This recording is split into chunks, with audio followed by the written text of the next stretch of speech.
pembelajaran sosial emosional. Tapi sebelum nanti kita masuk ke sini, kita mau ice breaking sejenak. Ibu bisa berdiri di garis mulai. Nah, Mila di sana juga boleh. Oke? Ya. Kita ke sana sini. Ya, ya. Kita mau ice breaking sebentar tentang penjumlahan. Saya kasih contoh dulu ya.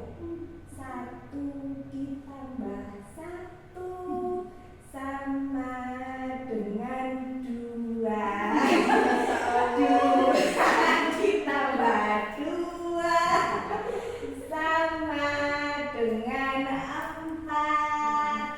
4 ditambah 4 sama dengan 8.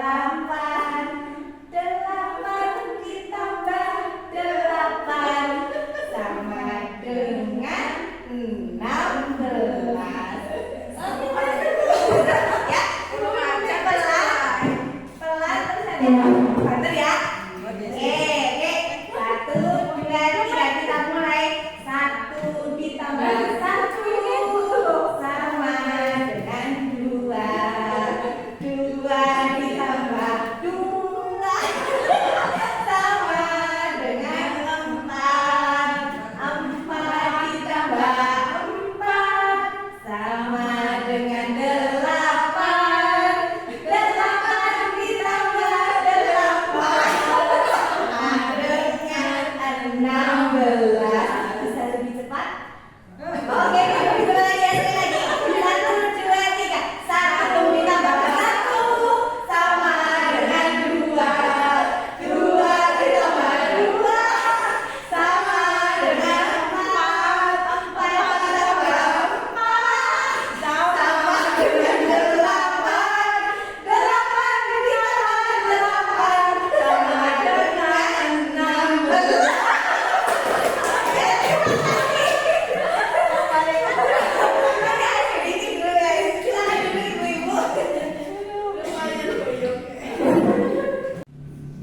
Ya, pembelajaran sosial emosional mungkin ibu-ibu belum sudah, kalau dilihat dari ini kalimatnya sudah pada paham ya, pembelajaran sosial emosional itu apa? Kita lihat. Oh, ini fasilitator saya Bapak Ferry Yuswa Indrawan, itu dari Boyolali Solo 3, dan ini Bu pengajar praktis saya itu yang kadang-kadang datang ke sini menengok. Nah, pembelajaran sosial emosional itu adalah pembelajaran yang dilakukan secara kolaboratif oleh seluruh komunitas sekolah. Proses kolaborasi ini memungkinkan anak dan orang dewasa di sekolah memperoleh dan menerapkan pengetahuan, keterampilan, dan sikap positif mengenai aspek sosial dan emosional agar dapat 1. Memahami, menghayati, dan mengelola emosi. Ini semua lingkupnya yaitu di kesadaran diri. Kemudian 2, menetapkan dan mencapai tujuan positif. Ini di pengelolaan diri. 3, merasakan dan menunjukkan empati kepada orang lain, yaitu kesadaran sosial. 4, membangun dan mempertahankan hubungan yang positif. Itu ada di keterampilan berrelasi. Dan 5, membuat keputusan yang bertanggung jawab atau pengambilan keputusan yang bertanggung jawab. Jadi pembelajaran sosial emosional itu mencakup kesadaran diri, pengelolaan diri, kesadaran sosial, keterampilan berrelasi, pengambilan keputusan yang bertanggung jawab. Ini semua sebenarnya sudah ada dalam keseharian kita. Hanya kita kadang-kadang ini masuk kemana itu kurang tahu. Ini semua sebenarnya penting Bapak Ibu ya, nggak ada bapaknya di sini. Penting untuk menguatkan profil pelajar Pancasila. Ini arahnya nanti ke sana, muaranya adalah ke sana. Nah, ada pun tadi kan pembelajaran sosial emosional itu ada 5 kompetensi yang kita sebut sebagai kompetensi sosial dan emosional. Apa saja itu? Yaitu 1, kesadaran diri, kemampuan untuk memahami perasaan emosi dan nilai-nilai diri sendiri dan bagaimana pengaruhnya pada perilaku diri dalam berbagai situasi dan konteks kehidupan. Seringkali siswa kita kan tidak tahu apakah dia sedang marah, sedih, kadang-kadang mungkin marahnya di rumah tapi ke bawah di kelas, sensitifnya di rumah tapi ke bawah di kelas lah. Ini kita harus tahu, sebagai pendidik harus tahu terlebih dahulu ketika kita masuk, oh iya, murid saya itu sedang bahagia, sedang sedih, atau sedang bagaimana. Kita pun sebenarnya juga harus sadar bahwa kita masuk kelas itu sedang posisinya marah, posisinya sedih, apa kedagar-dagar, apa bagaimana, kita harus tahu sebenarnya. Kemudian yang kedua, itu ada manajemen diri, kemampuan untuk mengelola emosi, pikiran, dan perilaku diri secara efektif dalam berbagai situasi dan untuk mencapai tujuan dan aspirasi. Ini memang kalimatnya saya kalimatnya memang saya copy paste langsung dari modulnya. Saya enggak. Nah, kemudian yang ketiga, kesadaran sosial. Ini dilihat dari kalimatnya, dari katanya sudah cukup paham ya, bahwa setiap anak memang harus punya kesadaran sosial. Jangan sampai siswa kita menjadi individualis. Dia harus punya kesadaran sosial dan keterampilan berelasi. Ini agak sepaket. Kesadaran sosial adalah kemampuan untuk memahami sudut pandang dan dapat berempati dengan orang lain, termasuk mereka yang berasal dari latar belakang budaya dan konteks yang berbeda-beda. Ini seringkali kita melihat anak-anak kita tuh kadang-kadang body shaming ya. Body shaming, maksudnya body shaming itu itu gemuk, itu hitam, itu apalah, itu kan seringkali seperti itu. Ataupun mereka juga seringkali memanggil bapak mereka, orang tua mereka, ya kan? Jadi misalkan dari keluarga yang mungkin kurang mampu juga mereka seringkali juga seperti itu. Atau misalkan kita punya siswa yang turunan dari mana? Taiwan ya? Korea. Ya, Korea itu memang dari matanya sudah terlihat banget. Itu seringkali juga kalau kadang-kadang memang dijadikan body shaming ya. Ya. Kemudian keterampilan berelasi, yaitu kemampuan untuk membangun dan mempertahankan hubungan-hubungan yang sehat dan suportif. Nah, yang terakhir adalah pengambilan keputusan yang bertanggung jawab. Nah, jadi ada 5 tadi: kesadaran sosial, manajemen diri, kesadaran sosial, keterampilan berelasi, dan pengambilan keputusan yang bertanggung jawab. Ini semua adalah kompetensi sosial dan emosional. Judulnya tadi adalah pembelajaran sosial dan emosional. Isinya ini 5 kompetensi sosial dan emosional yang harus dimiliki oleh siswa kita agar mereka mendapatkan kesejahteraan psikologis atau well-being. Ini iya, well-being ya Bu ya. Oke. Nah, nih, ini yang kita rangkum ini saya memang singkat, saya bikin slide-nya tuh singkat sekali karena kita tidak akan berlama-lama ya dulu. Jadi 5 kompetensi tadi yang kita bahas itu sangat berhubungan erat dengan 6 dimensi profil pelajar Pancasila. Sebagai contoh, ketika seorang murid perlu mengeluarkan ide yang baru dan orisinil untuk memecahkan masalah, itu kan masuk dimensi kreatif. Diperlukan juga kemampuan bernalar kritis untuk melihat permasalahan yang ada. Dalam situasi tersebut, murid tersebut menerapkan kesadaran diri dan manajemen diri. Ya kan, jadi kan anak sudah masuk. Ketika anak, sekarang saya kasih contoh, ketika anak piket, itu ibu bisa memasukkan itu mana? Anak penyapu di kelas. Itu termasuk dari 5 kompetensi sosial yang mana?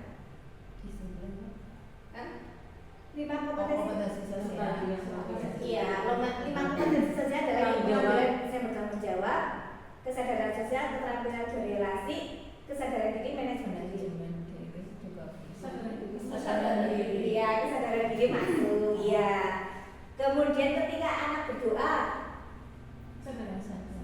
iya, kesadaran diri masuk. Masuk, iya betul. Manajemen diri masuk nggak? Masuk juga, iya. Kemudian ketika anak membentuk kelompok terus dia berdiskusi, terus apa? Saling mengemukakan pendapat, itu masuk ya? Kesadaran sosial, keterampilan berrelasi, ya. Pengambilan keputusan masuk juga nggak? Ya. Iya juga, iya. Anak mengerjakan pekerjaan rumah atau tugasnya, anak ini juga kan masuk. Anak mau ketika diminta, ayo maju mengerjakan bapak tulis, kan ini masuk juga. Iya. Kita sudah melakukan sehari-hari, sudah masuk sebenarnya. Nah itu ternyata dari sekian ini kita itu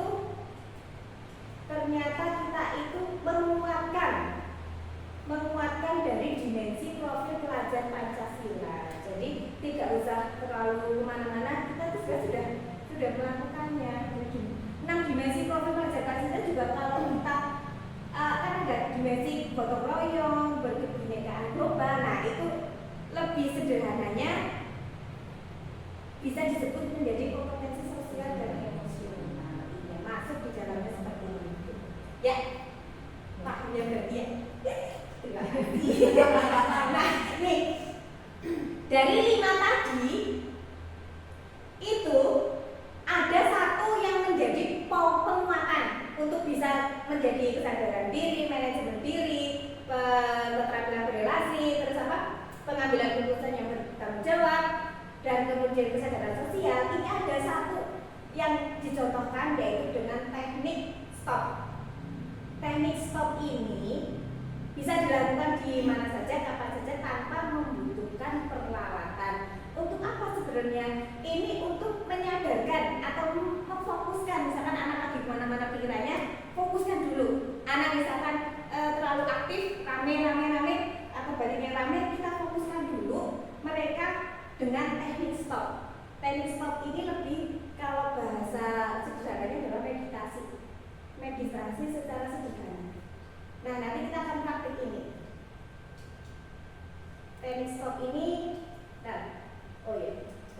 Nah teknik stop ini disebut salah satu praktik, salah satu cara untuk mengembalikan kesadaran penuh atau mindfulness sebagai 5 dasar penguatan tadi kompetensi sosial dan emosional. Jadi kalau anaknya sadar penuh, dia bisa menjadi kesadaran dirinya oke, manajemen dirinya oke, kesadaran sosialnya oke, keterampilan berrelasinya oke, dan pengambilan keputusannya juga oke. Inilah kemudian yang kalau kesadaran penuhnya oke, berarti kan kompetensi sosial emosionalnya akan terbentuk. Kalau kompetensi sosial emosionalnya terbentuk, kesejahteraan psikologis atau well-being anak tersebut juga terbentuk. Ke sana. Jadi kita akan praktik salah satu cara untuk menyadarkan anak dengan teknik stop. Teknik stop itu apa? Stop, berhenti, take a deep breath. Benar nggak Bu? Breath, ya. Tarik nafas dalam, observasi atau amati, P-nya lanjutkan. Kita akan praktik ya Bapak Ibu ya. Ibu-ibu, saya kan praktiknya ada pakai ini sih soalnya.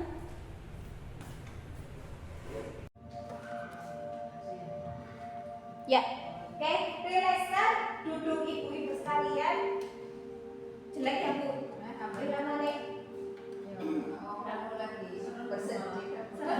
Iya, memang senang ya tak cari yang lain.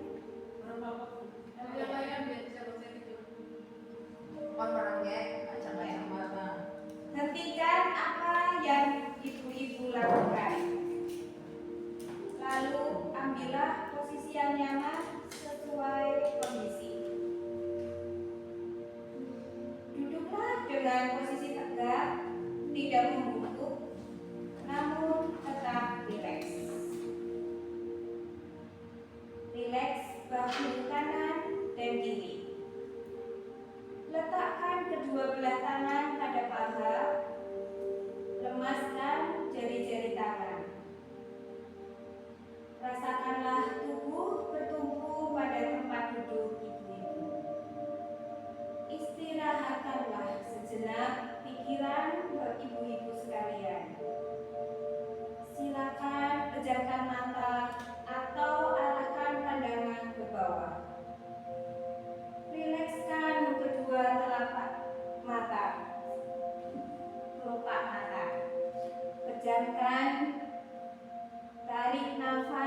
dalam-dalam. Sadari napas masuk, sadari napas keluar. Rasakanlah udara segar yang masuk melalui lubang hidung. Kemudian rasakan udara yang keluar melalui lubang hidung. Bernafaslah dengan pelan. Pelan, pelan. Rasakanlah udara masuk ke dalam tubuh ibu-ibu sekalian.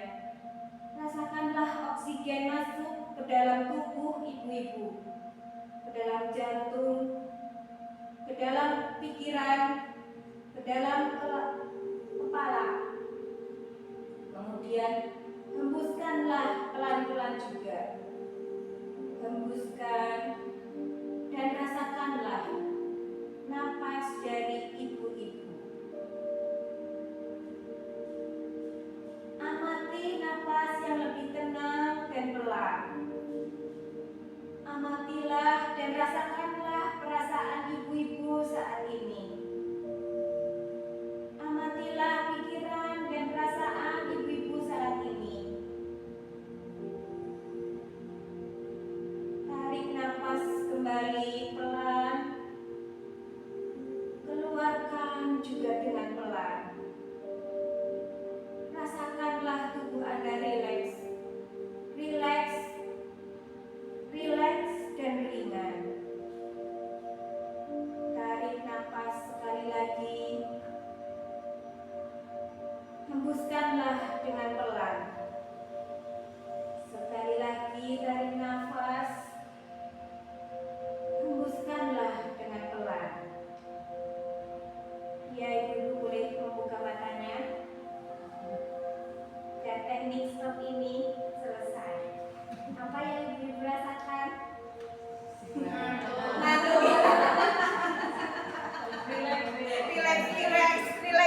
Relax.